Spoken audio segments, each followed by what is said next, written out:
So we're moving on to a album retrospective. This is a 10-year anniversary of Daft Punk's album Random Access Memories. Album came out May 17th, 2013. It was Daft Punk's fourth and final studio album. Daft Punk is a French electronic music duo made up of members Thomas and Guima. This album was incredibly widely heralded. It won multiple Grammy Awards, including Record of the Year for the song Get Lucky and Album of the Year for the album itself. This album features lots of studio pros to recreate the sounds of the 70s and 80s classic disco era, including such notables as Nile Rodgers on guitar from the band Chic, Paul Jackson Jr. on guitar. He played with Michael Jackson. Have you ever heard of him? Nathan East on bass, played with Eric Clapton. Have you ever heard of him? James Genus, the SNL bassist. Omar Hakim, who played drums with David Bowie. Have you ever heard of him? J.R. Robinson, drums for Michael Jackson. And Greg Leese, pedal steel player, played with John Mayer, among others. This album is one of my favorite of all time. It is 13 tracks originally, an hour and 15 minutes long, and this new 10-year anniversary adds 9 tracks to bring it to a grand total of 22. And the 10-year anniversary edition is 1 hour and 50 minutes of disco, retro, futuristic, soul, funk music. What do you guys think about this album? I found this album to be a little bit. I was trying to remember if this was the album that you had given me when we first started talking about Daft Punk. I couldn't remember if it was this one or if it was the first one. Discovery, their second album. Okay, so that was that one. Right. I will say of the lot of the Daft Punks, I do enjoy Discovery maybe a little bit more than this. I found this to kind of give me a little bit of listener fatigue at a certain point. I mean, that is also considering the fact that this version itself also is 22 songs in an hour and 50 minutes long. So it's kind of an unfair thing for me to say in the way that because it's meant to there's extended stuff. There's more to it, tagged on the end and stuff. But overall, I think that this is, we talk about like Daft Punk in a sense where it's kind of like this electronic sort of music and stuff like that. This feels a bit more loungy to me. Yeah. And I don't mind that. It's kind of it's got that lo-fi vibe that like a lot of people like to do kind of nowadays, where you see like those YouTube channels where it's like live lo-fi music and it's just kind of like plays through and stuff like that. There's a lot of cool stuff on here. I love the vocoder stuff. The hits are great. I do love the singles on here. There's some really cool moments. I dug it. See, I think it has lo-fi jammy energy, but none of that like lo-fi sound. This is the highest fidelity you can make a record. This is But I mean the mood of it, like it kind of gives you that style sort of songs, stylistically approach. Though this is this album is, I think, right. So Daft Punk, obviously, Mike just said, born in the more dance world, that kind of thing. Rave culture, all that. This to me is that band, that style of band, listening to Asia and Gaucho a ton, and making their kind of formatted music in that production, how are we going to make this album style. And so I kind of got on with it a lot in that way. Very like locked in, groovy grooves that just kind of churn on their own accord. And that's really the kind of whole point of this album, I think, is really just groove and moving, that in that styles of just, like Jeff said, the 70s throwback kind of thing. But what kind of is interesting to me about the re-listening to this, so like this was a big cultural touch point. Get Lucky was everywhere, all over the place. It was such a giant song when it came out. And this album actually kind of feels like it was supposed to sound more like the future, what the future music would sound like, mixed with like what was kind of old, and it kind of ends up sounding like really what it sounded like, music sounded like when it came out. And that's not to say that this is kind of like the higher touchstone of that, but you could see that everybody else was kind of doing what that was going on around kind of what Daft Punk were doing, and I think it's kind of interesting to kind of like note that, like even like way worse version, but like the Black Eyed Peas music even with like the way the auto-tune and the vocoder vocals and all that stuff, that a lot of people were doing that at the time of this release, and you're like, oh yeah, that was really more popular than I remember it being. So yeah, so these guys, they made their bones, especially on their first 2 albums, Homework and Discovery, taking samples of disco music to make these like super juiced up house electronic music songs. So I think they went back to the like, let's create that music ourselves and not worry about sampling. So they got these pros that I listed off, these people who are all like in their 50s and 60s to come in, and you can hear on some of these additional bonus tracks on this edition, you can hear like the live in the studio jams of these like 40-year music industry vets, like just playing through the chord changes and just funking out for 6 straight minutes. I really want to highlight some of the featured vocalists on this album. Pharrell is on a couple tracks. Giorgio Moroder, who famously was like the godfather of disco. He produced Donna Summer's disco hits and like kind of all the peak disco stuff from that era. He does a spoken word like narration on the 3rd track, Giorgio by Moroder. Julian Casablancas of the Strokes is featured on a song from the original listing and on a bonus song on the 10-year anniversary. Panda Bear of Animal Collective is on one song. Todd Edwards, who is a American DJ and vocalist and had worked with them previously on Discovery, sings on one track. And Paul Williams has the vocals on like the album Center Point, which is a song called Touch. Paul Williams was the guy who wrote the music for the Muppets movies, particularly A Muppet Christmas Carol. So this song Touch in the middle of this album is this like journey through space and time. It's extremely theatrical. It's extremely like kind of all over the place in a very like fantasy Wizard of Oz type of way. And he's like not a singer. He's like a songwriter, but I think he services the song well that he wrote with the band by like just being very authentic and like singing from the perspective of like an old man about like, we got to get along and we got to believe in each other and love each other. It's not like a Bob Dylan voice, but it's just like a very authentic voice. Right. Yeah. Very like of itself. Yeah. Right. I like that you noted that as like the touch is the center point of the album, because it really does feel like that way. It has a lot of the stylistic like things that are happening in other songs too. Yeah. Very good. And this album, like the Daft Punk guys, they are on vocoder, like you said, vocals on probably about half of the tracks. A couple of the tracks, it's purposely like really robotic and kind of like ends up being this hypnotic kind of background thing. Like on the song Doing It Right is very doing it right. Everybody, am I singing? Am I doing it right? And then other songs, they use the vocoder. Like the song The Game of Love is like, it's so human and subtle and textured, and I don't know what they do to program this digitally, but it sounds like a very sad robot, like with very real emotion. And like the way the notes trail off at the end, which is like, I don't know how you do that digitally or through whatever they're like, or the song Within, which is like a sad robot song. Yeah, we were talking about Within, and I was just like, all I could think of was, I was just learning to love. I used to have alternate lyrics about that song, about being a sad robot that I used to sing when this album came out.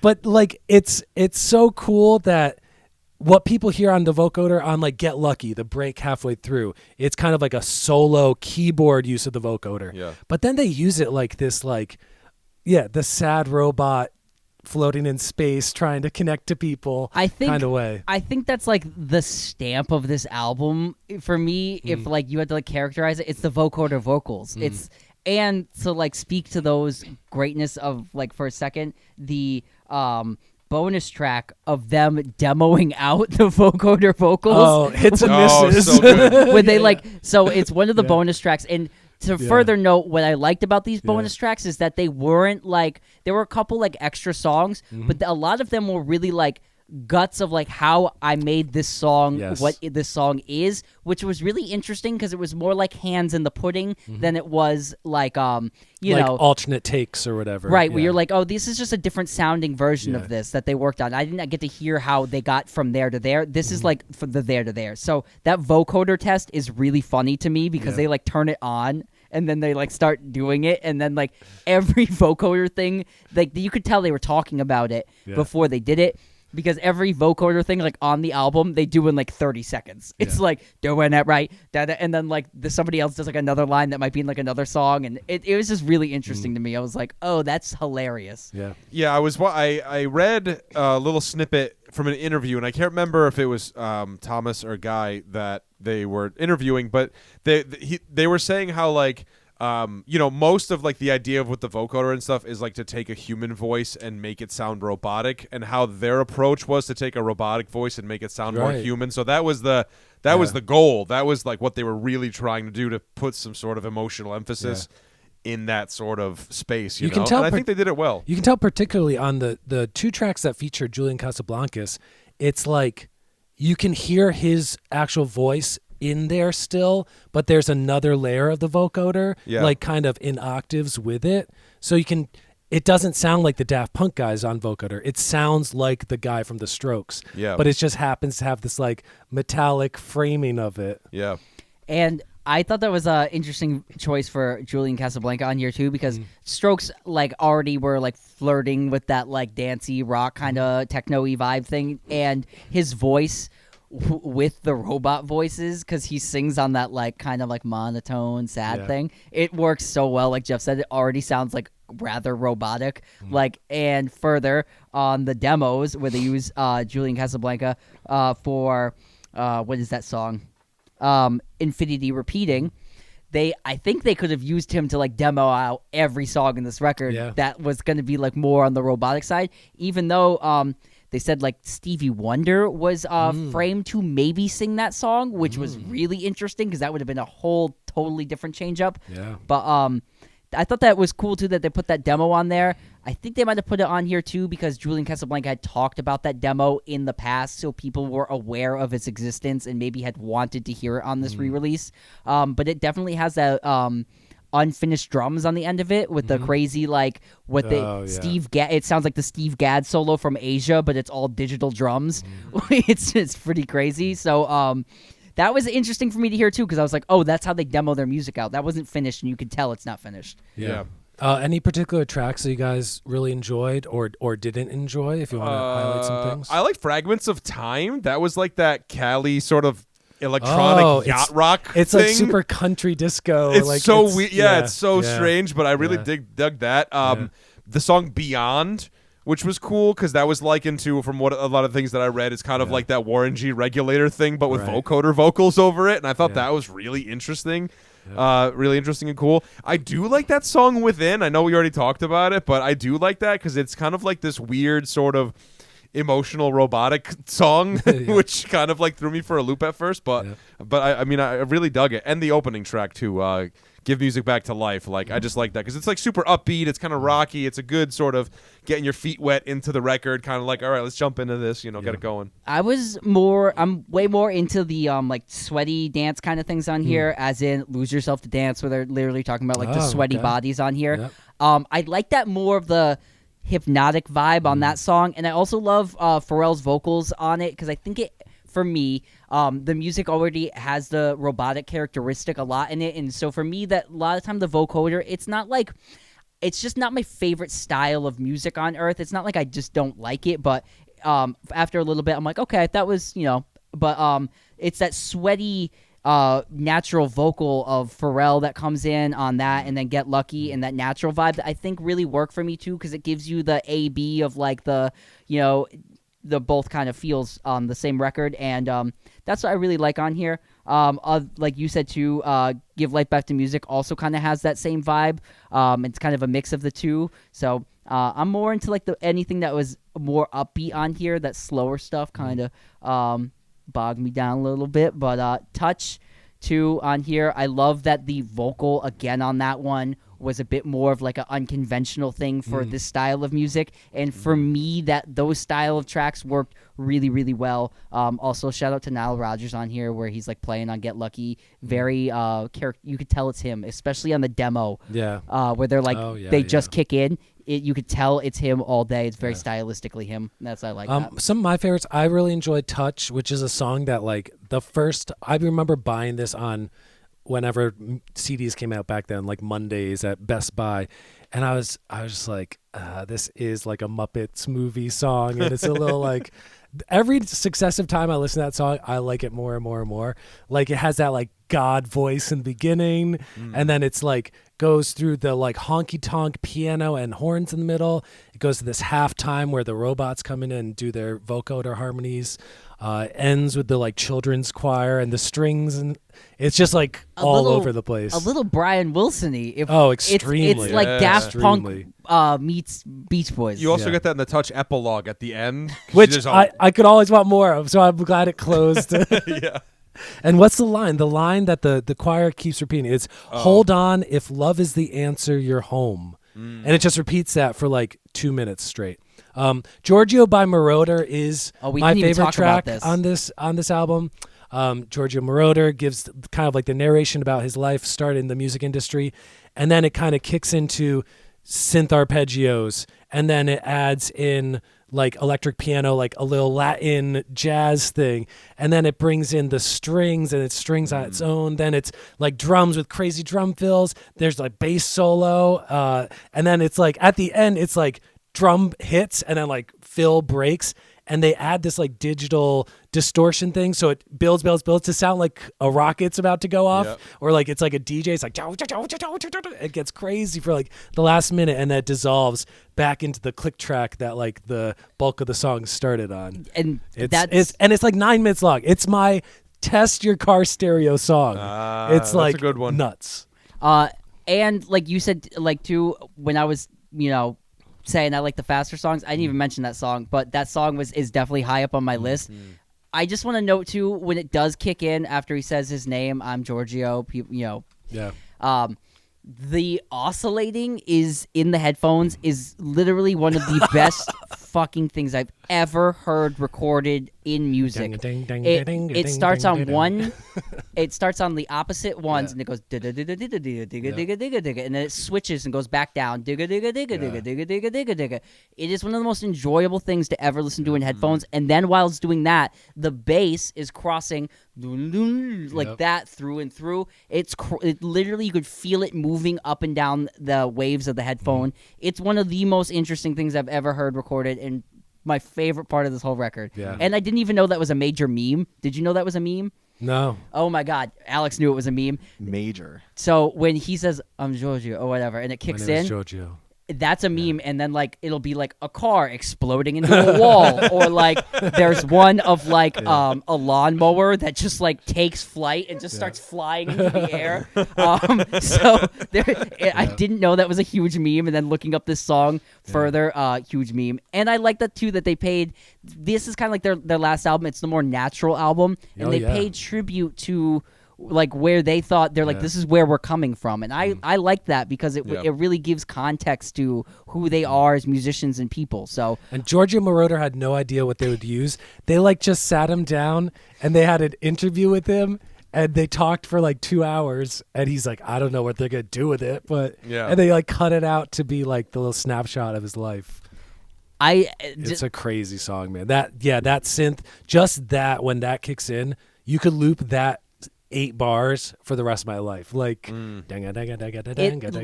literally is the most and I'm not lying, it's the most one of the most enjoyable things I've ever listened to in music and on headphones. The production, the mixing, the playing, like these are the guys from the era that was sampled for the last 40 years. Like this is like, these are legit instrumental players. Getting down with it. Any final notes, maybe more on the bonus tracks? Anything kind of more to add? I know we kind of covered it a little bit. Just good behind the scenes. Like I liked the fact that a couple of the extras are like little 45-second snippets, just to give you a taste of like what stuff sounded like live in the studio. I like the fact there's a couple extra like bonus songs that were like on the cutting room floor that kind of are songs that incorporate chord themes that you hear in other songs that stayed on the album. I like the behind the scenes, like them talking with Todd Edwards while they play the track Fragments of Time, and they're laughing and figuring out lines in the moment. Like this is like robotic, perfectly made analog music, but it is still like two goofy dudes in France who are like, yeah, let's get together and sing about, I don't know, like finding love and happiness with each other. and Yeah, that that's it exactly though. that's the writing fragments of time. Again, one of the best things is them to listen to them talk and make that music over the beat looping, because that's how people write too, and it's an insight. It's an insight to how that band writes and how a lot of people write. A lot You of can see people they're trying to find it. You know? Yeah, they loop the 8 bars and they're like, well, what's the feeling here? Oh, I love that word, and then they go off that word and they grab that word, and it's 9 minutes long. But it was the one of my favorite bonus track, other than that vocoder sample. It's a cool insight into the writing process, you know. As my highlight, I mean, like I liked the Horizon overture into the actual song Horizon. Like that was really cool. I dug that. The song Horizon was very like strummy, guitar-y, Floyd-y, lo-fi-y kind of sort of thing, and I really enjoyed that. Even the overture that comes before that, where it's like that the cool like strings, like an ELO type of intro, which was really cool. So I thought overture going into the actual song Horizon was really cool. I enjoyed it very much. Yeah, I like how they added those 2 songs on there too from the Japanese bonus. You know, just added them onto the album, gave you. Because there's rare B-sides from this record. Yeah. A band really worth checking out. 4 albums, a couple live albums. The live stuff is crazy. It's all streaming as far as I know. The remix albums are great. But this is them, like their last statement, and they dropped it 10 years later. There's going to be another one. There's going to be some more transmissions from the Robot Planet, maybe. There's got to be. They haven't hung it up yet. I think they're just taking a well-deserved break. Yeah, you know, sure. You come back in 20 years and drop something good on us. Yeah. Well, what do you guys think? Do you love this album? Is this your favorite Daft Punk album? Is it not? Let us know in the comments below. What do you think about it? Also, shout out to James Burke, because I'm pretty sure James Burke probably really loves this record too, because this is his bread and butter, this style. So let us know. Let us know in the comments below. We'll be right back. We were just learning to love.